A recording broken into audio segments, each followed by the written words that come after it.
think the number one thing that challenges our society today is the breakdown of the family unit.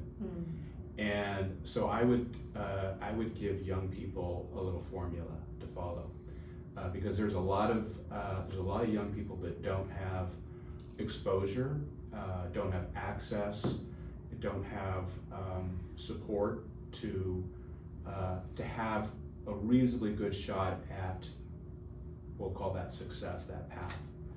And so I tell this to a lot of young people. I have an acronym, it's called GMED, G-M-E-D. And I think that if a young person can follow this formula over a long period of time, things will change for them.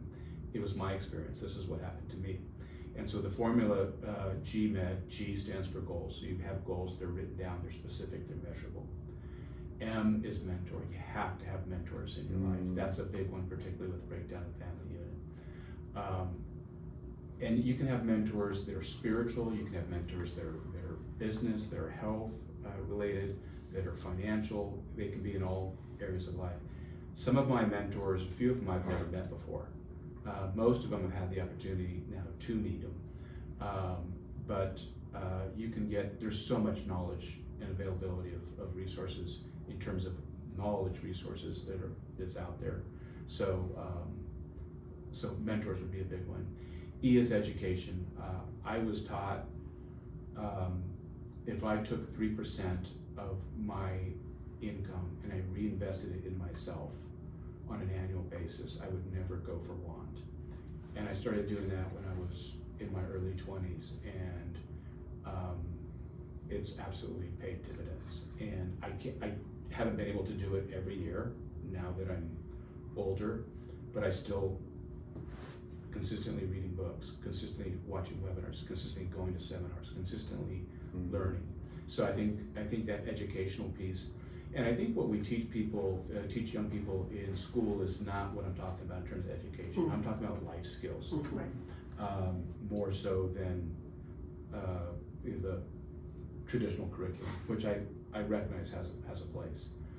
And then D is something that I think if you just do this one thing, things will change for you, and that's having daily disciplines. So I remember when my daughter was a couple of years old, we were teaching her every day you have to brush your teeth. Well, now that she's 10, she's figured that out, right? She figured it out when she was 3 or whatever. But we had to teach her to do that, and so that became a daily discipline for her.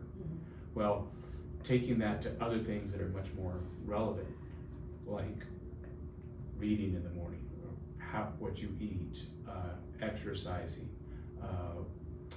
praying, all of these things, in each of the different verticals of life, if you have solid daily disciplines and you can perform at 90%, you don't have to do it every day, but perform at 90%,